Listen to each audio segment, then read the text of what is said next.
Namaste. Hello everyone. I hope you are doing well. Myself Dr. Arun Prasad. I teach economics. I am not a lawyer, but I help produce better lawyers.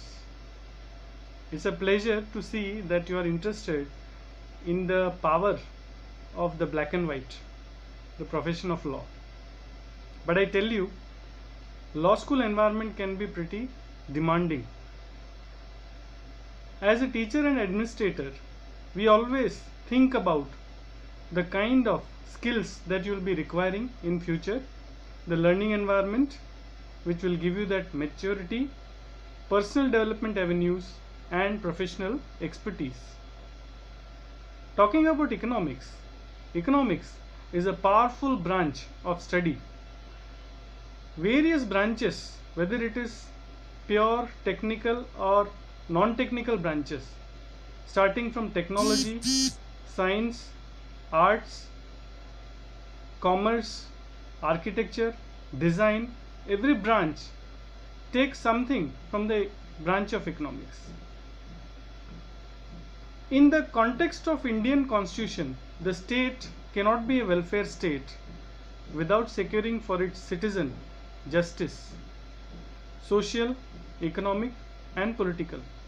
In fact, when you move from fundamental rights to the directive principles of state policy, and the entire document of Constitution is only seen as a document of developmental agenda for our country. The main objective of economic justice is to create a foundation upon which all people have equal opportunity to live a dignified and productive life, and the life which is without any discrimination. For amendment of laws, to introduction of new laws, or even for purging the old laws, at every juncture economic questions will emerge, and I tell you, Supreme Court in all its judgment very elaborately discusses economic principles.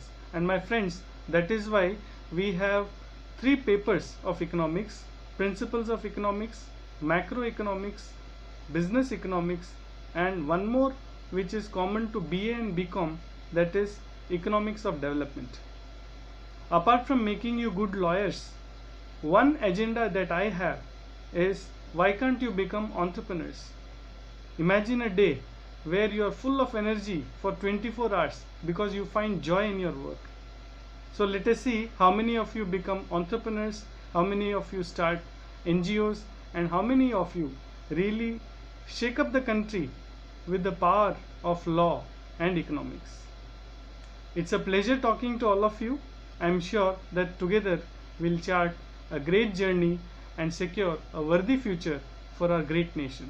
Thank you very much. With much love. Thank you.